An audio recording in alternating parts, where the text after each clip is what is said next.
شہنشین پر تشریف فرما بزرگ عالم دین حضرت مولانا اسماعیل خان صاحب مدد اللہ العالی، امام و خطیب مسجد جعفری صنعت نگر، وعزیز القدر مولوی حافظ و قاری محمد اسلم اکرمہ اللہ تعالی وسلمہ،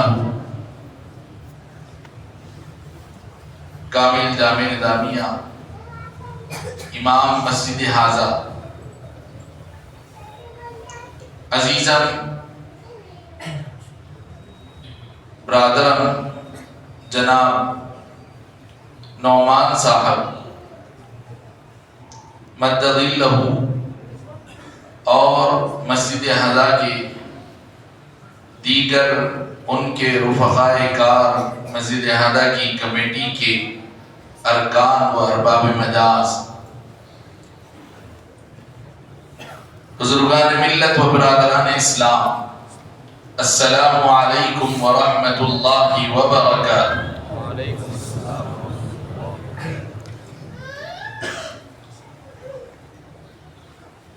اللہ رب العزت اپنے حبیب پاک نبی آخر الزمان سیدنا و مولانا محمد الرسول اللہ صلی اللہ علیہ وسلم کو جو معجزات عطا فرمایا وہ بے شمار ہیں۔ یوں تو نبی پاک علیہ السلام کی سیرت طیبہ میں آپ کے کتنے معجزات ہیں، کتنے آیات بینات ہیں جس سے اہل ایمان کے ایمان کو سرور اور ان کے قلوب کو ایمانی نور نصیب ہوتا ہے۔ بطور خاص ان معجزات میں دو معجزات بہت اہمیت اور اپنے اثر کے اعتبار سے قیامت تک تر و تازگی رکھتے ہیں، اور اس کی اثر آفرینی نہ صرف نبی پاک علیہ السلام کے عہد مبارک کے لوگوں کے لیے ہے بلکہ قیامت تک کے لیے جتنے لوگ، جتنے انسان آنے والے ہیں سب کے لیے اس میں ہدایت کا نور ہے۔ وہ دو معجزات، ایک تو قرآن پاک ہے جو دنیا کے علم کو، دنیا کے سارے فنون کو،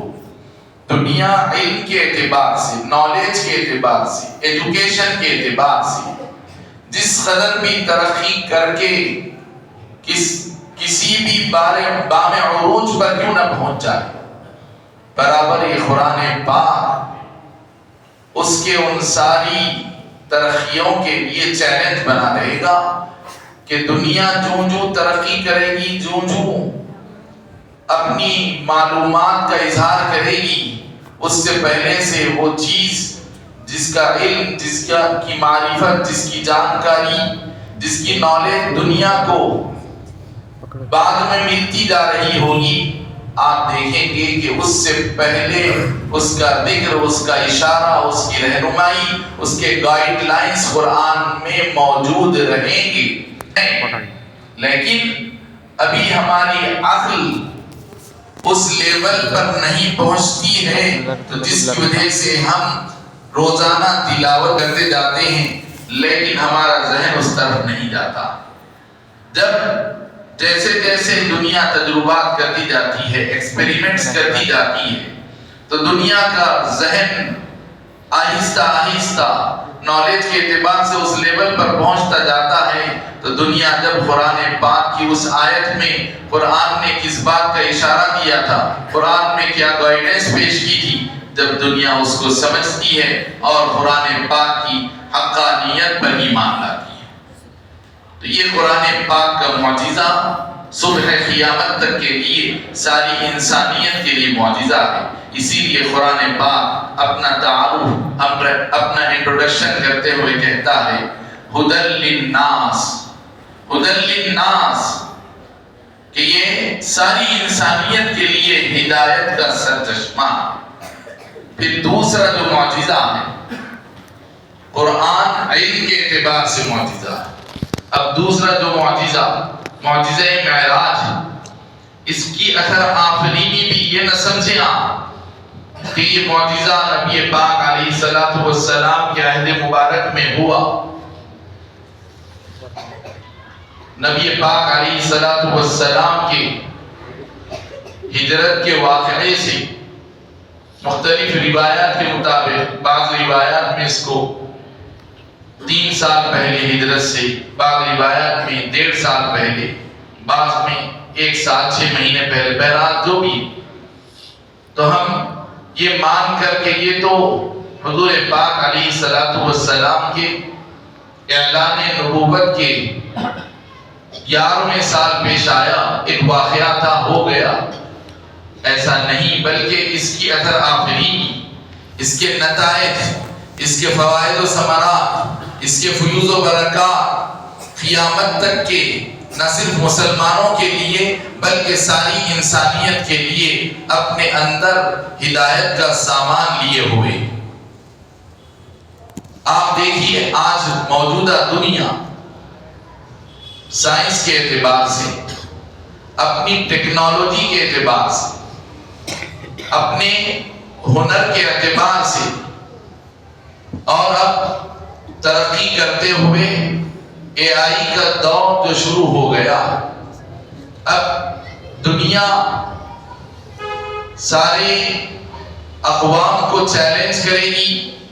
ایک ملک دوسرے ملک کو چیلنج کرے گا کہ ہمارے پاس یہ ہے، ہمارے پاس یہ ترقی ہے، ہم یہ رکھتے ہیں، ہم یہ رکھتے ہیں، لیکن ان سب کے یہ چیلنجز آپس میں انسانوں کے لیے ہو سکتے ہیں، ان کے چیلنجز ایک ملک کے دوسرے ملک کے لیے ہو سکتے ہیں، لیکن اللہ اور اس کے رسول پاک اور اللہ کی خدائی اور اس کی قدرت کے لیے کوئی چیلنج نہیں ہو سکتا۔ لہذا یہ معجزہ معراج ہمیشہ کے لیے ایک چیلنج بنا رہے گا، دنیا کی ساری ترقیات کے لیے، دنیا کے سارے عروج کے لیے، دنیا کی ساری بلندیوں کے لیے، دنیا کی ساری ٹیکنالوجی کے لیے۔ اب آپ دیکھیے یہ معجزہ معراج کتنے لمحات میں تکمیل پا گئے کہ یہ معجزہ معراج، اس کو آپ نہ میلوں کے حساب سے گن سکتے ہیں، نہ کلومیٹر کے حساب سے آپ کو اس کا اندازہ لگا سکتے ہیں کہ اس کا انرشیا پوائنٹ سے اس کے ڈیسٹینیشن تک کتنا فاصلہ تھا، اس کی ابتدائی منزل سے اس کی آخری منزل تک کتنے کلومیٹر ہوئے یا کتنے مائلز ہوئے، کوئی بتا نہیں سکتا۔ اب جب ہم اس کی گنتی ہی نہیں کر سکتے، تب اس کے دنیا والوں کے اعتبار سے اگر ہم دنیا والے اتنا سفر، اتنی مسافت، اتنی جرنی اگر کرتے ہیں تو اس کے لیے کتنا وقت درکار ہوگا، ہم اس کو گن بھی نہیں سکتے ہیں، اس کو شمار بھی نہیں کر سکتے ہیں، اس کا حساب لگا نہیں سکتے ہیں، تو اس کو ہم اتنے بڑے فاصلے کو نہ ہم طے کر سکتے ہیں، نہ اس کے وقت کو ہم متعین کر سکتے ہیں۔ لیکن اللہ کی قدرت اور ہمارے نبی پاک علیہ السلام کا یہ معجزہ ہے کہ ہم دنیا والوں کے حساب سے اس میں کچھ بھی وقت نہیں ہوا، کوئی زیادہ وقت گزرا ہی نہیں۔ علماء کی تشریحات اور تفسیرات کے حساب سے منٹوں کا بھی وقت زیادہ نہیں گزرا، گھنٹہ تو دور کی بات ہے، بس منٹوں کے اندر یہ سفر شروع بھی ہوا اور مکمل بھی ہوا، ادھورا ختم نہیں ہوا، شروع بھی ہوا اور پورا مکمل ہوا اور مقصد کی تکمیل کے ساتھ تمام ہوا، اور اس کے لیے وقت کوئی گھنٹوں درکار نہیں ہوئے، جبکہ وہی مسجد حرام سے مسجد اقصی تک کا جو سفر ہے، حضور کے معجزہ معراج کے زمانے کے حساب سے اگر دیکھا جائے تو اس زمانے کے لوگوں کا بیان ہے کہ مسجد حرام یعنی مکہ مکرمہ سے مسجد اقصی یعنی فلسطین تک جانے کو 1 مہینہ اور واپس آنے کو 1 مہینہ اس زمانے کے سفر کے حساب سے ہوا کرتا۔ چلیے مان لیجیے دنیا ترقی کر گئی اور پھر ترقی کر کے کار اور بس روڈ کے حساب سے اگر ہم روٹ کے حساب سے اگر سفر تک طے کرتے ہیں تو اس کے لیے ہفتوں لگ جاتے ہیں، اس کے لیے کئی دن درکار ہوتے ہیں۔ لیکن اب اگر اس سے اور آگے بڑھ کر اگر آپ ہوائی جہاز کے اعتبار سے بھی دیکھیں تو اس کے لیے بھی گھنٹوں کا وقت لگ جائے گا، کوئی منٹوں میں یہ سفر طے نہیں پائے گا، گھنٹوں کا وقت درکار ہوگا۔ اب آپ دیکھیے کہ یہ معجزہ معراج مکہ مکرمہ سے نہ صرف مسجد اقصی تک ہوا بلکہ مسجد اقصی سے پھر آسمانوں کی سیر ہوئی، 7 آسمانوں کا سفر ہوا، پھر اس سے اوپر سدرۃ المنتہا اور پھر عرش بری تک کا سفر ہوا، اور پھر اللہ رب العزت نے اپنی کائنات کے جن جن مقامات کی سیر کروانی چاہی، اللہ کو جو منظور ہوا اس سفر پہ اللہ تعالیٰ نے اپنے حبیب پاک علیہ السلام کو اس کی سیر کروائی۔ ابھی ہماری اپنی کوتاہ نظر اور ہماری اپنی محدود سمجھ کے حساب سے قرآن، جیسے میں ابھی کچھ دیر پہلے بولا کہ دنیا قرآن پاک میں تو سب کچھ ہے، لیکن دنیا کی عقل جیسے جیسے پروموٹ ہو رہی ہے، ترقی کر رہی ہے، اس کے حساب سے قرآن کے اندر جو موتی ہیں، ہیرے ہیں، جواہرات ہیں، جو علوم ہیں اور سائنس ہے اور جو اس کے اندر نالج ہے، دنیا اس کو کیچ کر پا رہی ہے، ورنہ اس کے اندر تو پہلے سے موجود ہے، لیکن دنیا کی عقل، جیسے ایک بچہ ہوتا ہے، ایک بچے کی عقل ایک بڑا آدمی ہوتا ہے، بڑا آدمی ایک چیز کو سمجھ رہا ہے، حساب کو جان رہا ہے، بچہ بھی دیکھ رہا ہے،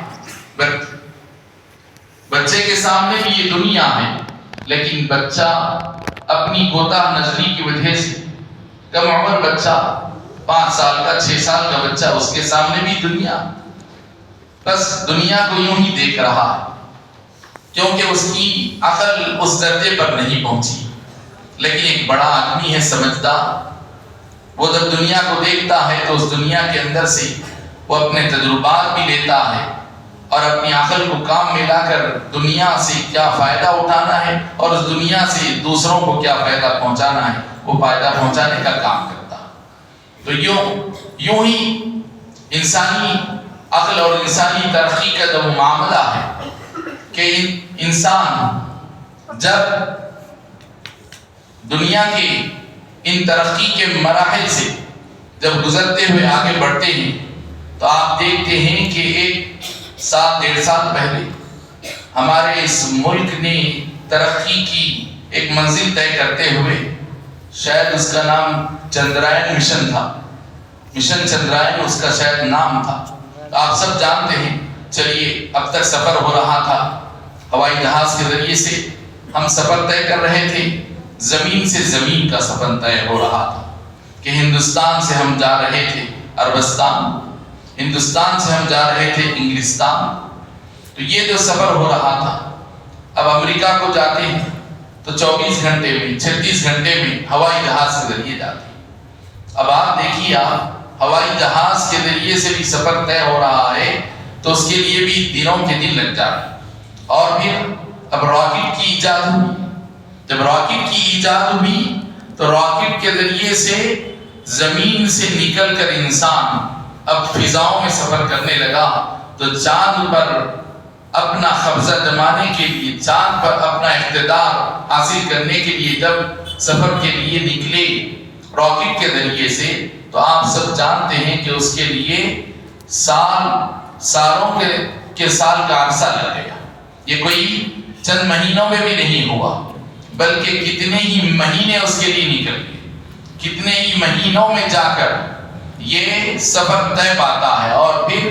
زمین سے نکلا ہوا یہ راکٹ جا کر چاند پر پہنچتا ہے، زمین سے نکلا ہوا یہ راکٹ جا کر مریخ پر پہنچتا ہے۔ تب آپ بتائیے کہ دنیا والے آج اتنی ترقی کے باوجود ابھی آسمان تک بھی نہیں پہنچے۔ یہ جو چاند ہے یہ کوئی آسمان میں نہیں ہے، بلکہ زمین اور آسمان کے درمیان فضا میں معلق ہے۔ تو ابھی آسمان تک، پہلے آسمان تک بھی انسان نہیں پہنچا، تو اس کے لیے اس کو مہینوں کے مہینے، سال نکل جا رہے ہیں، تب کہیں جا کر ان کی منزل مقصود پہنچ رہی۔ لیکن اللہ رب العزت اپنے حبیب پاک علیہ السلام کو معجزہ معراج کا یہ سفر مسجد حرام سے، مسجد اقصیٰ سے ہوتے ہوئے، مسجد حرام سے وایا مسجد اقصیٰ، اس کی آخری منزل، اس کا جو ڈیسٹینیشن جو رہا وہ عرش بری تک اللہ تعالیٰ نے یہ سیر کروائی۔ لیکن اس کے لیے نہ کوئی سال گزرا، نہ کوئی ایک مہینہ پورا ہوا، نہ کوئی اس کے لیے ایک ہفتہ لگا، نہ اس کے لیے پورا 24 گھنٹے کا ایک دن لگا، حتیٰ کہ 12 گھنٹے کی 4 پہر کی ایک رات بھی پوری نہیں ہوئی، بلکہ 1 گھنٹہ بھی پورا نہیں ہوا۔ بس منٹوں میں یہ علماء لکھتے ہیں کہ نبی پاک علیہ السلام جب معراج پر وضو فرما کر تشریف لے گئے تو واپس آنے تک وہ پانی ابھی خشک بھی نہیں ہوا تھا، وہ پانی ابھی زمین سے بہہ کر کسی جگہ پر چلا بھی نہیں، بلکہ وہی پانی ابھی بہہ رہا تھا، اور آپ کا بستر مبارک اپنی جگہ پر جہاں آپ آرام فرما رہے تھے وہاں پر بستر مبارک میں گرمی باقی تھی۔ تو حاضرین محترم، اب آپ دیکھیے یہ معجزہ معراج کیسے دنیا کے لیے اتنی ترقی کے باوجود، اتنی ترقی دنیا کر جانے کے باوجود پھر بھی ایک چیلنج بنا ہوا۔ اب اتنا سب کچھ کر کے بھی دنیا یہ نہیں کہہ سکتی ہے کہ ہم اللہ کی قدرت کے آگے ہو گئے، یا پھر خدا کے وجود کا انکار نہیں کر سکتی ہے۔ دنیا کو آخر اللہ کی اس قدرت کے آگے اپنا سر نیچا کرنا ہوگا، اللہ کے حضور سر بسجود ہونا پڑے گا، اور اللہ کے رسول کی تعلیمات کو ماننا ہی پڑے گا، ورنہ سوائے سرکشی اور ضد اور شرارت کے کچھ اور نہیں سمجھا جائے گا۔ تو حاضرین محترم، اللہ رب العزت مگر قرآن پاک میں مسجد حرام سے عرش تک کا ذکر نہیں فرمایا۔ اللہ تعالیٰ ارشاد فرماتا ہے، سبحان الذی اسری بعبدہ لیلا من المسجد الحرام الی المسجد الاقصی۔ ہمارا دعویٰ یہ ہے، ہمارا یہ ماننا ہے، ہمارا یہ عقیدہ ہے، ہمارا ایمان ہے کہ معجزہ معراج مسجد حرام یعنی مکہ مکرمہ سے لے کر وایا مسجد اقصیٰ ہوتے ہوئے 7 آسمانوں پرے سدرۃ المنتہا سے اور آگے عرش بری اور اللہ کو جہاں تک منظور ہوا وہاں تک یہ ہوا۔ مگر پھر کیا بات ہے کہ قرآن پاک مسجد حرام سے مسجد اقصیٰ تک کا ذکر کیا؟ یہ اس لیے کہ ہم انسان جو چلتے پھرتے ہیں، گھومتے ہیں، تو اسی زمین کی سرحدوں میں دنیا اور انسان، دنیا کے رہنے والے باشندگان جب چلتے ہیں، پھرتے ہیں، گھومتے ہیں، نظر ڈالتے ہیں، تو ان کی نظر، ان کا تجربہ، ان کا مشاہدہ صرف اس زمین کے اطراف و اکناف پر رہتا۔ اللہ رب العزت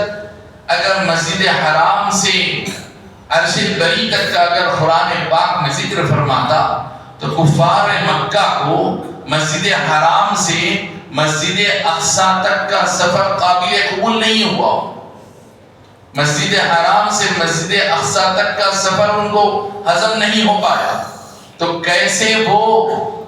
عرش اور آسمانوں کی سیر کو قبول کرتے؟ اللہ رب العزت نے چاہا کہ یہ تو اللہ کی قدرت کا معاملہ تو بہت اونچا ہے، کم سے کم تم اپنے مشاہدے سے، اپنے آنکھوں سے جن علاقوں کو دیکھے ہوئے ہو، جس مکے سے تم جس شام اور فلسطین کو بار بار جاتے آتے ہو، رحلت الشتاء والصیف، کہ کفار مکہ جب گرما کا موسم ہوتا تو وہ اپنے تجارت کا سامان لے کر ملک شام یعنی فلسطین اور بیت المقدس اور ملک شام کی طرف جاتے، کیونکہ یہ علاقہ ٹھنڈا تھا۔ گرما کے زمانے میں یہ اپنا تجارتی سامان لے کر یہ شام اور بیت المقدس فلسطین کا رخ کرتے، اور جب موسم سرما کا ہوتا تو یہ علاقہ بہت زیادہ ٹھنڈا ہو جاتا، تو لہذا یہ لوگ سرما کے زمانے میں اپنی تجارت کا رخ ملک یمن کی طرف کرتے، تو ان کی تجارت گرما میں، سرما میں، سردی کے موسم میں ملک یمن کی طرف یہ لوگ جاتے، اور گرما کا جب زمانہ آتا تو یہ لوگ ملک شام کو جاتے۔ جیسے ہندوستان میں بھی ہوتا ہے، آپ دیکھتے ہیں کہ گرما آ جاتا ہے تو لوگ تعطیلات میں گرما کی تعطیلات کا اہتمام کرنے کے لیے، گرما کی تعطیلات کو گزارنے کے لیے ٹھنڈے علاقوں کا رخ کرتے ہیں۔ تو اسی کا ذکر قرآن پاک میں اللہ تعالیٰ فرماتا ہے رحلت الشتاء والصیف، سرما کا سفر اور گرما کا سفر، رحلت الشتاء سرما کا سفر، والصیف اور گرما کا سفر۔ تو بہرحال یہ کفار مکہ عادی تھے سرما اور گرما کے سفر کے، تو اپنے اس سفر میں یہ لوگ عموماً یا تو ملک شام جاتے یا ملک یمن جایا آیا کرتے، تو یہ ملک ان کے دیکھے ہوئے تھے، ان کی نگاہوں میں تھے، ان کی نظروں میں تھے۔ اب اللہ رب العزت نے چاہا، اللہ کی قدرت کا تقاضا اور اللہ کا منشا یہ ہوا کہ تمہاری جو علاقے دیکھے ہوئے ہیں، جہاں تم اتنے مختصر سے وقت میں نہیں جا سکتے، ہم نے دیکھو اپنی قدرت سے اپنے حبیب پاک کو ایسا معجزہ عطا کیا کہ اس کو دیکھنے کے بعد تم کو ان کی نبوت کا یقین ہونا چاہیے، اس کو دیکھنے کے بعد، اس کو سننے کے بعد، اس کے یقین کے آنے کے بعد تم کو ان کی نبوت پر ایمان لانا ضروری ہوگا۔ تو لہذا اللہ تعالیٰ نے اپنے حبیب پاک علیہ الصلوۃ والسلام کی نبوت کی صداقت اور اس کی حقانیت کی دلیل بنانے کے لیے اللہ نے مسجد حرام سے صرف مسجد اقصی تک کے سفر کا ذکر کیا۔ آسمانوں کا سفر اگر ذکر کیا جاتا تو اب وہ لوگ نبی پاک علیہ الصلوۃ والسلام آسمان کی کوئی بات بیان کرتے تو ان کی نگاہوں سے اوجھل، تو وہ تو قبول کرنے کے لیے تیار نہ ہوتے، لیکن جب نبی پاک علیہ الصلوۃ والسلام ان کے دیکھے بھالے علاقے کے مقامات کا ذکر کر رہے ہیں، وہاں کے احوال اور قواعد کو بتا رہے ہیں، وہاں کیا موجود ہے، مسجد اقصی کس علاقے میں ہے، اس کا محل وقوع کیا ہے، اس کا لوکیشن کیسا ہے، اس کے اطراف و اکناف کا ماحول کیسا ہے، وہاں کا ایٹماسفیئر کیسا ہے، جب نبی پاک علیہ الصلوۃ والسلام کے بارے میں یہ جانتے کہ یہ اپنا بچپن سے اپنی اس عمر تک بیت المقدس کبھی نہیں گئے،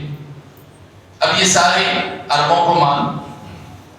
کفار مکہ نبی پاک علیہ الصلوۃ والسلام کی صبح و شام سے اچھی طرح واقف، وہ جانتے ہیں کہ نبی پاک علیہ الصلوۃ والسلام بیت المقدس کبھی تشریف نہیں لے گئے، معجزہ معراج سے پہلے حضور کبھی مسجد اقصی کا سفر ہی نہیں کی۔ اپنے چچا ابو طالب کے ساتھ ایک مرتبہ بچپن میں، جبکہ ابھی آپ کی عمر شریف لگ بھگ 8 سال کی تھی ہوگی، آپ کے چچا کے ساتھ، جیسا کہ عرب کا دستور تھا، تجارت کا سامان لے کر جایا کرتے، آپ کے چچا بھی ایک تاجر تھے، تجارت کا سامان لے کر ملک شام کی طرف جا رہے تھے۔ حضور نے چونکہ آپ کے والد ماجد کا بچپن میں بھی آپ کے والد ماجد کا آپ کی ولادت سے 50 دن قبل وصال ہو چکا. والد ماجدہ کا بچپن میں انتقال، دادا کی سرپرستی میں تھے، دادا کا وصال ہو گیا. آپ اپنے چچا سے خواہش کی، چچا اپنے یتیم بھتیجے کو دل رکھنے کے لیے تاکہ رنجیدہ نہ ہو اپنے ساتھ لے کر چلتے ہیں، بادل ناخواستہ کہ کہیں راستے میں کوئی تکلیف گزر نہ پہنچ جائے. نبی پاک علیہ الصلوۃ والسلام راستے میں آپ کو ایک عیسائی جو پرانی کتابوں کا عالم تھا، یعنی قرآن پاک سے پہلے جو آسمانی کتابیں نازل شدہ ہیں، تورات ہے، انجیل ہے، ان کتابوں کا جاننے والا ایک راہب کہتے ہیں عیسائی عبادت گزار، یعنی اسلام کے آنے سے پہلے جو عیسائی مذہب کا ایک اہتمام کرنے والا عبادت گزار راہب، جو عیسائیت کا پابند مذہب کا عیسائی کتاب کا علم رکھنے والا، وہ راہب جو آسمانی کتابوں کا عالم تھا، راستے میں وہ ایک مقام پر ابو طالب وہاں پر پڑاؤ ڈالتے ہیں تو نبی پاک علیہ الصلوۃ والسلام کی روح اقدس کو، آپ کے چہرے انور کو، آپ کو دیکھنے کے بعد وہ جو آسمانی کتابوں کا عالم تھا، اس کے اندر جو آخری نبی کی علامات نبوت بتائی گئیں، ان علامات کو دیکھ کر سمجھ جاتا ہے کہ یہی وہ آخری نبی، اور وہ کہتا ہے کہ آپ اس بچے کو واپس بھیج دیجیے، کہیں ایسا نہ ہو کہ یہودی جو بغض رکھتے ہیں، عناد رکھتے ہیں، مزاج کے اعتبار سے تعصب رکھتے ہیں، ان کی فکر یہ ہوتی ہے کہ ہم ہی اللہ، نعوذ باللہ، اللہ کے چہیتے اور اللہ کے بیٹے. یہودیوں کی فکر یہ ہے کہ ہم غلط بھی کریں، ہم نبیوں کو ستائیں، ہم اللہ کے ساتھ شرک بھی کریں، مگر پھر بھی دنیا کی قوموں میں ہم ہی اللہ کے چہیتے، بلکہ آگے بڑھ کے کہتے ہیں ہم اللہ کے بیٹے، اور اللہ تعالیٰ ہم کو دوزخ میں نہیں ڈالے گا، جنت تو ہماری پکی، جنت کے ہم ٹھیکیدار. ان کا یہ دعویٰ، اور اس کے خلاف وہ کسی کو مانتے نہیں. اسی وجہ سے اسی تعصب میں وہ نہ حضرت عیسیٰ علیہ السلام پر ایمان لائے اور نہ ہمارے نبی خاتم النبیین حضرت محمد صلی اللہ علیہ وسلم پر ایمان لائے. وہ یہ تعصب تو حضرت نبی پاک علیہ السلام کے متعلق وہ راہب یہ پیشن گوئی دیتے ہیں کہ جب ان کو یہودی دیکھیں گے، یہودیوں کے عالم دیکھیں گے، ان کو پہچان کر کہ یہ آخری نبی کو ہم سمجھتے تھے کہ ہماری قوم میں سے آئیں گے، ہم یہودیوں کی نسل سے ہوں گے، لیکن یہ تو آخری نبی عربوں کے قافلے میں دکھائی دے، تو لہذا تعصب میں کہیں وہ ان کے ساتھ کوئی شرارت نہ کریں، ان کو کہیں قتل نہ کر ڈالیں، ان کے ساتھ کوئی شرارت نہ کی جائے، لہذا ان کو آپ واپس بھیج دیں. نبی پاک علیہ الصلوۃ والسلام ملک شام یعنی فلسطین بیت المقدس کو جاتے جاتے پھر پلٹ کر آ گئے. تو یہ بات حضور کی سیرت میں کنفرم ہے، مصدقہ ہے کہ نبی پاک علیہ الصلوۃ والسلام معراج کے واقعے سے پہلے کبھی بیت المقدس مسجد اقصیٰ کا سفر نہیں کی تھی. اب دیکھیے، تب اللہ رب العزت نے کفار مکہ کو یہ بتانا چاہا، ان کے سامنے آپ کی نبوت کو کی صداقت کو اس طرح آشکار کرنا چاہا کہ دیکھو، جو شخص کی اپنی اب تک کی زندگی میں جس مقام کا سفر نہیں کیا ہے، تم سب جانتے ہو، اب وہ شخص وہاں کی حالات، علامات، ماحول، وہاں کا محل وقوع بتا رہا ہو تو پھر کیسے بتائے گا جب وہ وہاں راتوں رات ہم جو کہہ رہے ہیں کہ ہم نے ان کو سیر کروائی، تبھی تو وہاں کا مشاہدہ کر کے آ کر وہ بتا رہے ہیں تاکہ کفار مکہ اس بات پر ایمان لا سکے. اس لیے اللہ تعالیٰ نے بطور خاص مسجد اقصیٰ اور بیت المقدس کا ذکر فرمایا کہ ارے ہاں کہ بیت المقدس اب کفار مکہ حضور سے ٹیسٹنگ کے لیے، امتحان کے طور پر، ایگزامینیشن کے طور پر سوالات کرتے، تو حضور پاک علیہ الصلوۃ والسلام بتاتے، وہ پوچھتے کہ فلاں دروازہ کدھر ہے، فلاں مسجد کا فلاں علاقہ کدھر ہے، وہ کدھر ہے، یہ کدھر ہے، فلاں درخت کدھر ہے، تو نبی پاک علیہ السلام ایک ایک چیز کا ان کو جواب دیتے ہیں۔ تو اب کفار مکہ کو جب اس طرح سے ان کے سامنے یہ بات ہو کہ یہ نبی پاک، یہ محمد صلی اللہ علیہ وسلم مسجد اقصیٰ کو کبھی گئے نہیں، اور ہم جو پوچھ رہے ہیں، جیسے جیسے سوال کر رہے ہیں، ہو بہو ہم جو چیز کو جہاں دیکھے بالکل من و عن جو کا تو بتا رہے ہیں، تو آخر یہ کیسے ہوگا؟ تو ان کو یقین آ سکتا ہے، ان کو سمجھنے کا موقع ہے، ان کو یقین آنے کے لیے اللہ تعالیٰ نے موقع فراہم کیا کہ دیکھو جو مقام کے وہ اپنی زندگی میں سفر کبھی نہیں کیے، اور تمہارے سوال کرنے پر، پوچھنے پر اس کی ایک ایک چیز کو وہ بتاتے جا رہے ہیں۔ تو اس مصلحت سے اللہ رب العزت نے مسجد حرام سے مسجد اقصیٰ تک کے سفر کا ذکر فرمایا۔ تو یہ معجزہ معراج کے اندر اللہ تعالی نے جو رہتی دنیا تک کے لیے اپنی عجائب قدرت کو اور نبی پاک علیہ السلام کی نبوت کے آیات مبینات کو اللہ نے جو رکھا ہے، میں آپ حضرات کے سامنے اس کو خلاصتاً رکھنے کی کوشش کر رہا تھا۔ اب میں جن آیات کریمہ کی تلاوت کیا، سورہ والنجم کی ابتدائی آیات، اس کا مختصر خلاصہ وضاحت کر کے اپنی بات کو سمیٹ لیتا ہوں۔ اللہ رب العزت قرآن پاک میں معجزہ معراج کا ذکر صراحت کے ساتھ، وضاحت کے ساتھ دو مقامات پر فرمایا۔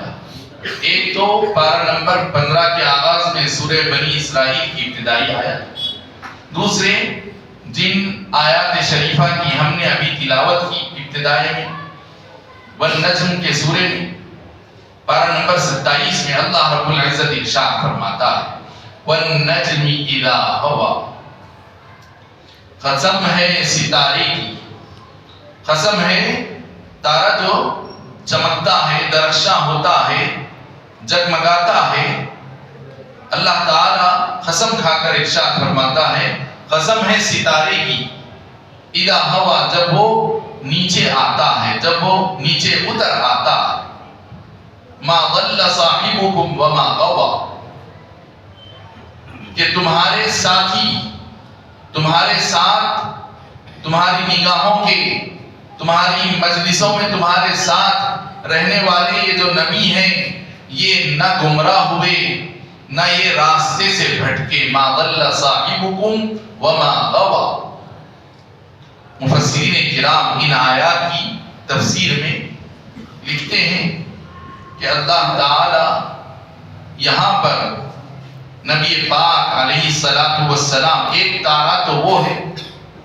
جو آسمان پر ہماری ظاہری آنکھوں کو روشنی دیتا ہے، چمک کر ہم کو اندھیرے کے اوقات میں، جنگلوں میں، بیابانوں میں، سمندروں میں ہم کو راستہ پہچاننے میں مدد دیتا ہے۔ وہ تارا اپنی چمک سے ہم کو راستہ انڈیکیٹ کرتا ہے۔ تو جس طرح یہ تارا تمہاری ظاہری آنکھوں کو روشن کر رہا ہے، یہ ظاہری اندھیرے میں تم کو رہنمائی کر رہا ہے، تو ایسے ہی اللہ تعالی نے گمراہی کے اندھیروں میں ان انبیاء کو راہ راست، راہ حق بتانے والے ستارے بنایا۔ یہ ہدایت کے ستارے ہیں، اور ان ستاروں میں ایک سب سے روشن اور منور ستارہ ہمارے یہ آخری نبی آخر الزماں حضرت محمد صلی اللہ علیہ وسلم، یہ انسانوں کی روحانیت اور نورانیت کے اعتبار سے ان کے لیے ہدایت کا ستارہ ہے۔ قسم ہے اس ستارے حضرت محمد صلی اللہ علیہ وسلم کی۔ والنجم اذا ہوا، جب یہ ہدایت کا ستارہ زمین سے سفر معراج کو طے کرتا ہوا آسمانوں کی بلندیوں پر پہنچا، اور پھر پہنچ کر حضرت ادریس علیہ السلام، حضرت الیاس علیہ السلام، حضرت عیسیٰ علیہ السلام کی طرح ان آسمانوں میں رہ نہیں گیا، بلکہ پلٹ کر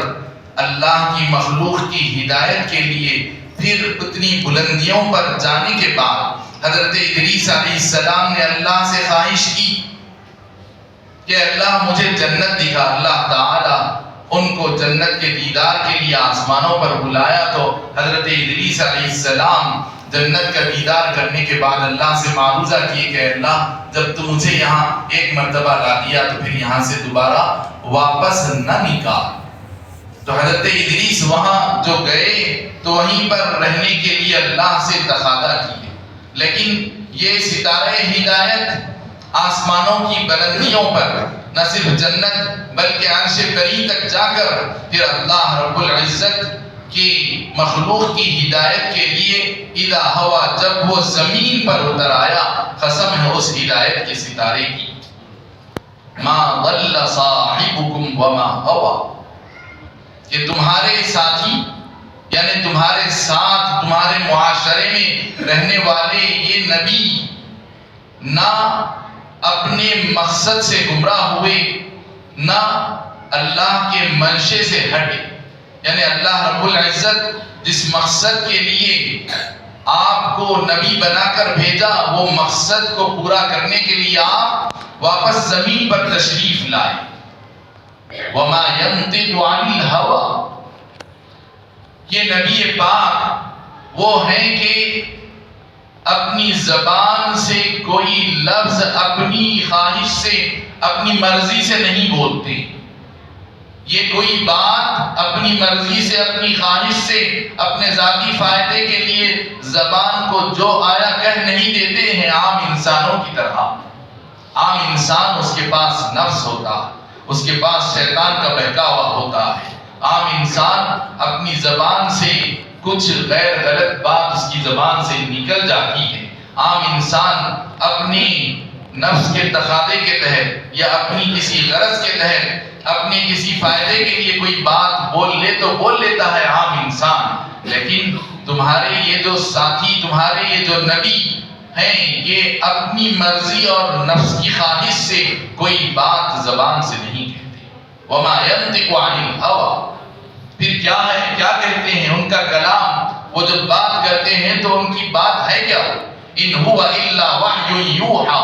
وہ جو کچھ بھی بات کرتے ہیں ان کی جو کچھ بھی منطق ان کی جو کچھ بھی بات ان کی جو کچھ بھی گفتگو ان کا جو کچھ بھی کلام ہوتا ہے وہ کلام دراصل وحی ربانی ہوتا ہے اللہ رب العزت کی طرف سے جس کی ان کے پاس وحی کی جاتی ہے. ان هو الا وحی یوحی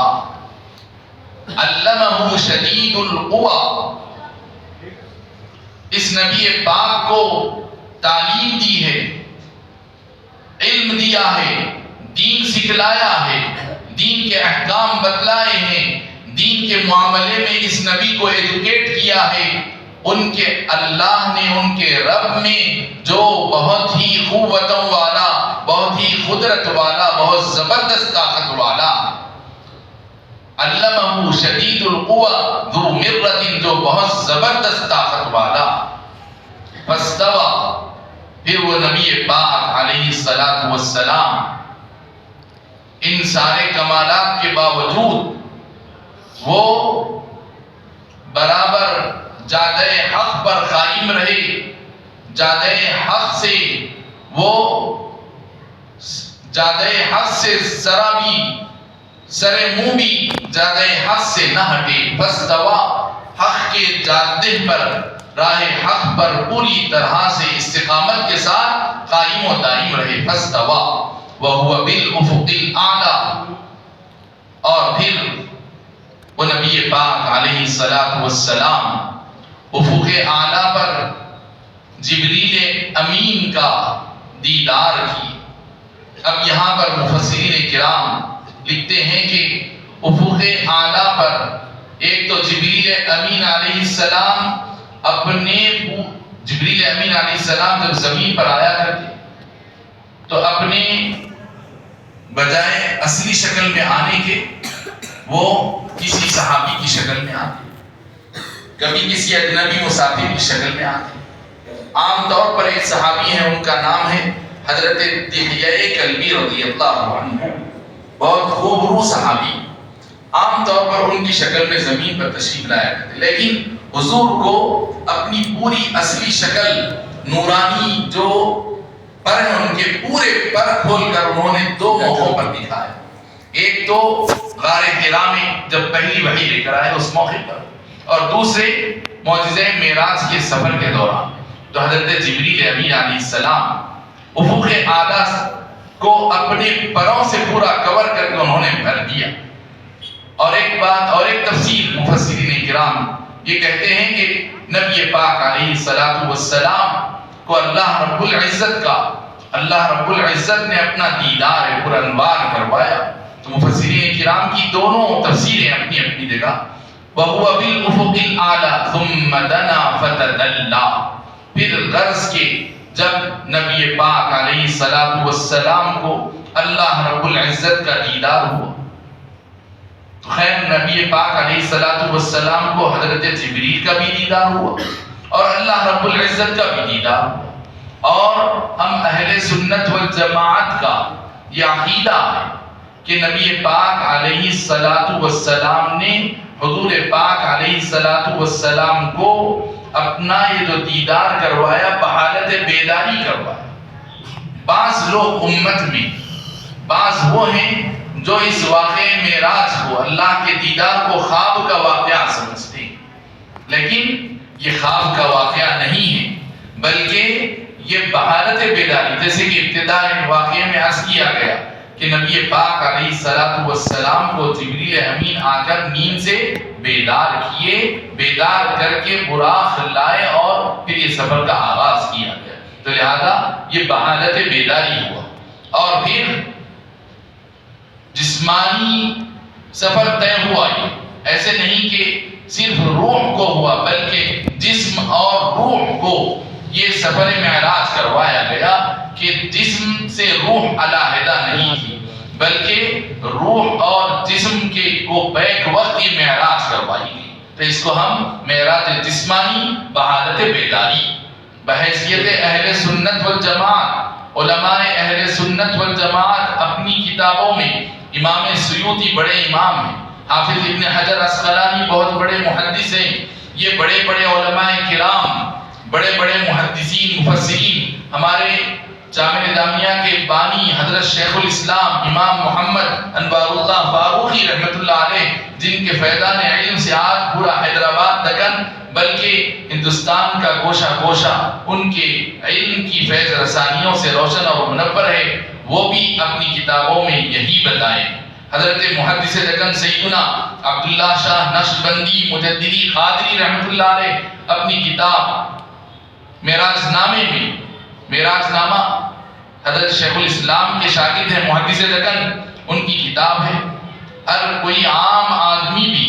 جو تھوڑی بہت بھی اردو جانتا ہے وہ بھی اچھی طریقے سے پڑھ کر سمجھ سکتا. تو معراج نامہ پڑھنے سے تعلق رکھنے والی کتاب ہے، آپ حضرات اس کا مطالعہ کریں. معراج شریف کے فیوز و برکات کو آپ اپنی زندگی میں اپنے اندر اس کے فیض ہدایت کو آپ محسوس کر پائیں گے. تو یہ سارے محدثین علماء اسی بات کا ذکر فرماتے ہیں کہ یہ معراج بحالت بیداری معراج جسمانی ہوئی.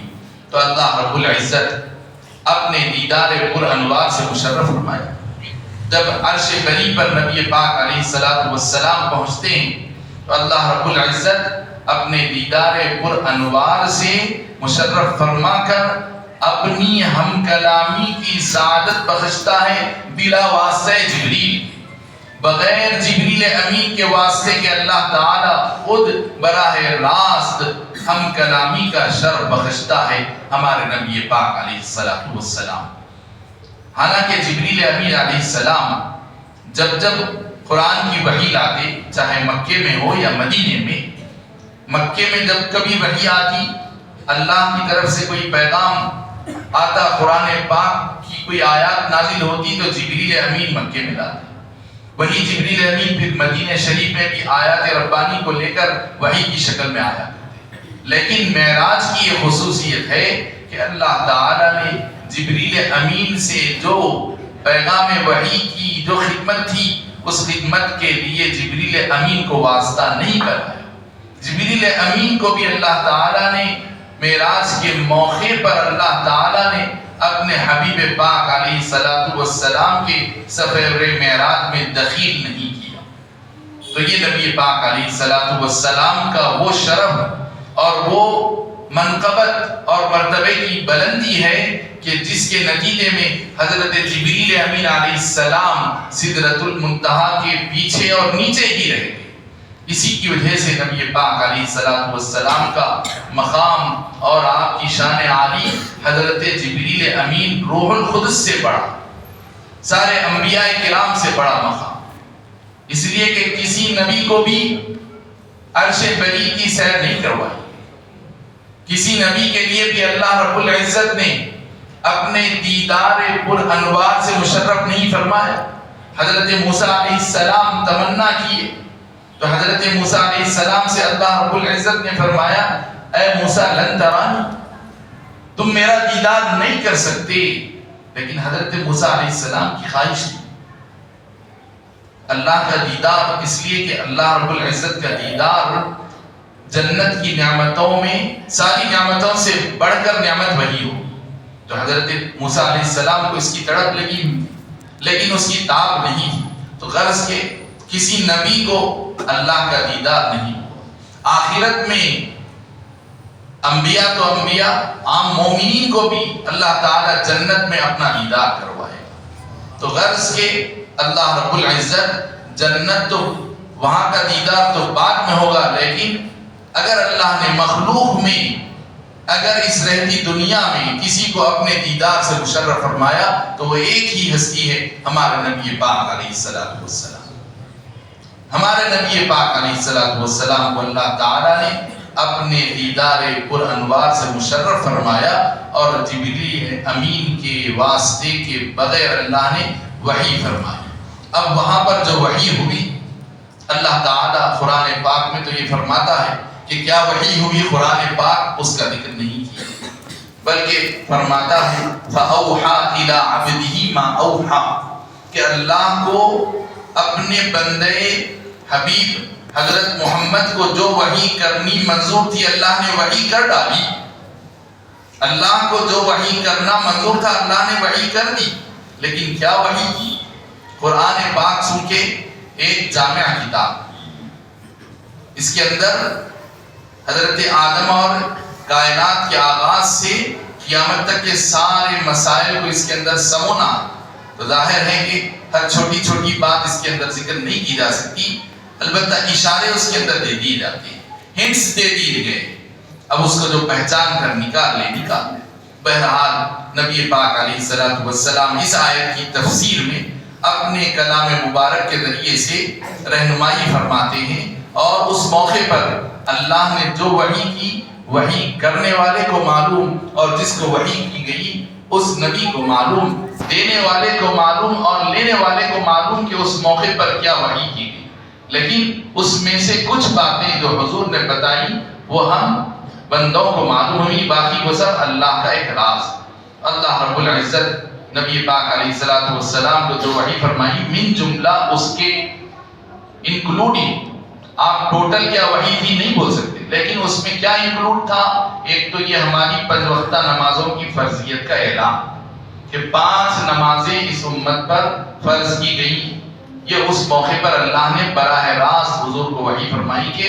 آپ کی امت پر یومیہ 5 نمازیں فرض۔ پہلے تو 50، وہ ممکن ہے آپ حضرات مجھ سے پیش کر علماء کرام سے سماعت کر لیے ہوں گے، اس لیے میں اشارتاً گزر جا رہا ہوں، وقت بھی بہت ہو گیا، تو اس لیے بہرحال 50 آ کر 50 نمازیں ہوئی، لیکن نبی پاک علیہ الصلوۃ والسلام اس امت کے لیے رحمت للعالمین ہے۔ آپ کی رحمت للعالمین کا صدقہ دیکھیے، 50 جا کے 5 بھی، لیکن ثواب برابر 50 کا ملتا رہے گا انشاءاللہ۔ تو ایک بات یہ، دوسری کیا بات کی وحی ہوئی؟ دوسری جس بات کی وحی ہوئی کہ اگر کوئی بندہ شرک اور بت پرستی اور کفر سے زندگی تمام برستا رہا اور مرتے دم ایمان کے ساتھ اس دنیا سے رخصت ہوا، ایمان کو لے کر ایمان کی نعمت کو سنبھالے رکھا،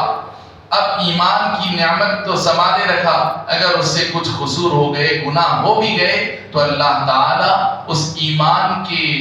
صلے میں سارے گناہوں کو اللہ تعالیٰ اپنے فضل سے معاف فرمائے گا، مغفرت فرمائے گا، بشرطے کہ وہ صاحب ایمان ہو، خاتمہ اس کا بالخیر ایمان پر ہوا ہو۔ اس شرط کے ساتھ اللہ نے سارے بندگان مومنین کے لیے اللہ نے یہ بشارت دی ہے، یہ نبی نے مسرت دی ہے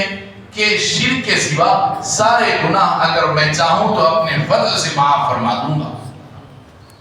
یہ دوسری وحی بغیر جبریل امین کے براہ راست۔ تیسری وحی، ہم جو قرآن پاک کا ختم پڑھتے ہیں، رمضان میں حافظ صاحب کا ختم ہوتا ہے تو گلپوشی کے موقع پر آپ سنتے ہیں کہ الف لام میم پڑھا جاتا، پھر اس کے ساتھ آمن الرسول پڑھتے ہیں۔ کسی مرحوم کی فاتحہ ہو، فاتحہ سیوم میں یا فاتحہ چہلم میں، اسی طرح میت کو دفن کرنے کے بعد تدفین کے آداب اور احکام میں بتایا گیا کہ میت کو قبر میں دفن کر دینے کے بعد، مٹی ڈالنے کے بعد میت کے سرہانے الف لام میم پڑھنا چاہیے اور پائیں کی طرف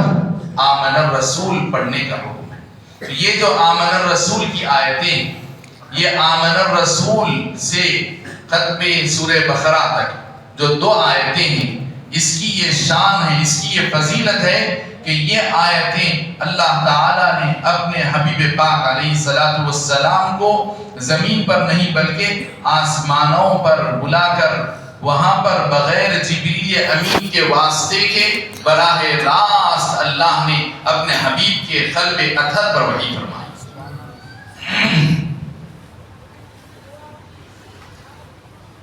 یہ واقعہ معراج اختصار کے ساتھ میں آپ حضرات کے سامنے رکھا۔ پھر نبی پاک علیہ السلام واپس بیت المقدس سے ہوتے ہوئے پھر مکہ مکرمہ تشریف لاتے ہیں۔ وہاں لانے کے بعد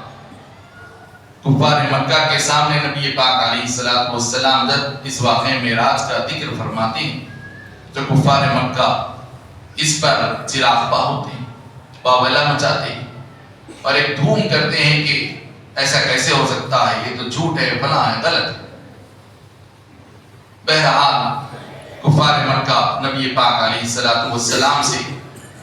پوچھتے ہیں، اچھا ٹھیک ہے، ہم کو کیسے یقین آنے کہ ہم کو یقین آنے کے لیے ذرا یہ تو بتاؤ کہ وہاں بیت المقدس میں کیا ہے اور کوئی ہمارے لیے کوئی علامت بتاؤ۔ تو چنانچہ نبی پاک علیہ السلام ان کو علامت کے لیے ارشاد فرماتے ہیں کہ دیکھو تمہارا جو تجارت کا ایک قافلہ گیا ہوا تھا، جیسے کہ ابتدا میں ذکر کیا گیا کہ ان کے قافلے تجارت کے بیت المقدس اور شام کو جایا آیا کرتے، چنانچہ ان کا ایک قافلہ گیا ہوا تھا اور وہ قافلہ واپس آ رہا تھا۔ جب نبی پاک علیہ السلام تشریف لا رہے تھے، حضور پاک علیہ السلام کا گزر اس قافلے پر سے ہوا تو نبی پاک علیہ السلام نے ان کو کہا کہ دیکھو تمہارا قافلہ، تم کو تو معلوم ہے نا تمہارا قافلہ ایک آنے والا ہے، دیکھو تمہارا قافلہ فلاں مقام پر میں آ رہا تھا تو فلاں مقام پر میرا گزر ہوا اس قافلے پر سے، چنانچہ وہ قافلہ فلاں دن یہاں پر پہنچ جائے گا۔ نبی پاک علیہ السلام کے اس فرمان کی بنیاد پر اب وہ لوگ اس واقعہ معراج کی تصدیق کے لیے انتظار میں لگے رہے۔ چنانچہ وہ دن جب آیا، دن آدھا دن ہو گیا لیکن قافلہ نہیں پہنچتا، آدھا دن ہو گیا، سر شام عصر کا وقت آ گیا لیکن ابھی قافلہ نہیں آتا۔ اب جیسے جیسے سورج ڈوبنے کا وقت آ رہا ہے، کفار مکہ کے چہروں پر مسکراہٹ چھانے لگ رہی ہے اور وہ ایک دوسرے کو دیکھ کر تمسخرانہ انداز میں حضور کا مذاق اڑاتے ہوئے خوش ہو رہے ہیں اور آہستہ آہستہ اب خوشیاں منانے کی طرف مائل ہے کہ اب دن ختم ہو رہا ہے اور حضور کی پیشن گوئی الٹی ثابت ہونے جا رہی ہے۔ اللہ رب العزت کی کرنی یہ ہوتی ہے کہ اسی واقعے میں، اسی معجزے میں ایک اور معجزہ ظاہر ہوتا، ایک اور معجزہ اس میں ظاہر ہوتا۔ اللہ رب العزت نے جو سورج کو پیدا کرنے والا اللہ ہے، جو اللہ رب العزت اپنے حبیب کو چاند پر تصرف کا اختیار دیا، تو اپنے حبیب کو آپ کی انگلی کے اشارے سے اللہ نے چاند کے 2 ٹکڑے کروا دیے، تو چاند پر اللہ نے تصرف دیا اور شق القمر کا معجزہ ظاہر ہوا۔ حضرت سیدنا علی مرتضیٰ کرم اللہ وجہہ کے گود میں ایک مرتبہ حضور پاک علیہ السلام اپنا سر انور رکھ کر آرام فرما رہے ہیں۔ حضرت مولا علی مرتضیٰ رضی اللہ عنہ کی عصر کی نماز پڑھنی باقی تھی۔ حضور پاک علیہ السلام آپ کے گود میں، آپ کے پیر پر، آپ کی ران پر اپنا سر انور رکھے ہوئے آرام فرما رہے ہیں۔ حضرت علی کو فکر ہو رہی ہے کہ سورج ڈوبنے کو ہے، اب میں کیسے کروں کہ ایک طرف نماز قضا ہو رہی ہے، دوسری طرف حضور پاک علیہ السلام کی ادب اور تعظیم کا معاملہ ہے کہ میں ادبی بھی حرکت کروں تو حضور کی نیند بیدار ہوگی اور حضور کے ساتھ بے ادبی ہو جائے گی۔ ایک طرف نماز ہے، دوسری طرف حضور کی ذات اقدس۔ حضرت سیدنا علی مرتضیٰ کرم اللہ وجہہ کی آنکھوں میں آنسو آ گئے، نماز کے قضا ہونے کے خوف سے، نماز کے قضا ہونے کے غم میں آپ کی آنکھ میں آنسو آ گئے۔ وہ آنسو حضرت نبی پاک علیہ السلام کے رخسار اقدس پر پڑتے ہیں۔ نبی پاک علیہ السلام حضرت علی مرتضیٰ کرم اللہ وجہہ کی بے چینی کو دیکھتے، حضرت علی مرتضیٰ کرم اللہ وجہہ کی خاطر حضرت نبی پاک علیہ السلام کا ایک اور معجزہ ظاہر ہوتا ہے کہ سورج جو غروب ہو چکا تھا، نبی پاک علیہ السلام اس سورج کو اللہ کے حکم سے، اللہ کی اجازت اور مرضی سے اپنے معجزے کے طور پر واپس پلٹاتے ہیں۔ واپس سورج پلٹ آتا ہے، پھر حضرت علی مرتضیٰ کرم اللہ وجہہ اپنی نماز عصر کو قضا نہیں ادا فرماتے، قضا نہیں ادا فرماتے۔ تو یہ معجزہ ہے رد شمس کا، رد یعنی واپس لانا۔ اب جیسے آپ ایک شق القمر کا معجزہ، چاند 2 ٹکڑے ہو گیا، رد شمس سورج کو واپس پلٹا لائے۔ اب یہاں جو معجزے معراج پہ یہ جو موقع پر معجزہ پیش آیا، معجزے میں دوسرا معجزہ حبس شمس۔ حبس کے معنی ہے روک دینا، حبس کہتے ہیں روک دینے کو۔ تو حبس شمس کا معجزہ کہ نبی پاک علیہ السلام اللہ رب العزت سے رجوع ہوتے ہیں۔ اللہ رب العزت سورج کو حکم دیتا ہے کہ سورج غروب ہونے سے تو رک جا، تو سورج اپنے وقت کو روک کر، تھام کر، بجائے غروب ہونے کے وہیں پر رک جاتا ہے، جس کی وجہ سے وقت آگے بڑھنے کے بجائے وقت تھم جاتا۔ کیونکہ آپ سب جانتے ہیں کہ گھڑی کے اندر جو وقت چلتا ہے، گھڑی جو وقت بتاتی ہے یہ سورج کی گردش کے حساب سے بتاتی ہے۔ اب جب سورج خود ٹھہر گیا تو وقت تھم گیا، اور وہ جو قافلے کے آنے میں تاخیر ہو رہی تھی، چنانچہ سورج ڈوبنے سے پہلے پہلے، دن گزرنے سے پہلے وہ قافلہ آیا اور حضور پاک علیہ السلام کی زبان مبارک سے نکلے ہوئے کلمات اور بول صداقت بن کر دنیا کے سامنے آ گئے، اور پھر نبی پاک علیہ السلام کا ایک معجزہ حبس شمس کے نام سے دنیا کے سامنے رونما ہوا۔ تو حاضرین محترم، اسی موقع پر صدیق اکبر رضی اللہ عنہ کو نبی پاک علیہ السلام صدیق کا لقب دیتے ہیں۔ حضرت صدیق اکبر رضی اللہ عنہ سارے صدیقین کے امام قرار پاتے ہیں۔ اللہ رب العزت ہم سب کو معجزے معراج کے فیوض و برکات سے مالا مال فرمائے۔ اللہ تعالیٰ اس کے انوار اور اس کے برکات اور اس کے اندر ہدایت کے جو اللہ تعالیٰ نے سامان رکھے، اللہ تعالیٰ ان سے ہمارے قلوب کو مجلہ و مصفہ فرمائے اور ہماری نسلوں میں اللہ تعالیٰ اس کی ہدایت کے فیوز کو جاری و ساری رکھے. وصلی اللہ تعالیٰ علی خیر خلقہ سیدنا محمد و آلہ و صحبہ وبارک وسلم اجمعین والحمد للہ رب العالمین.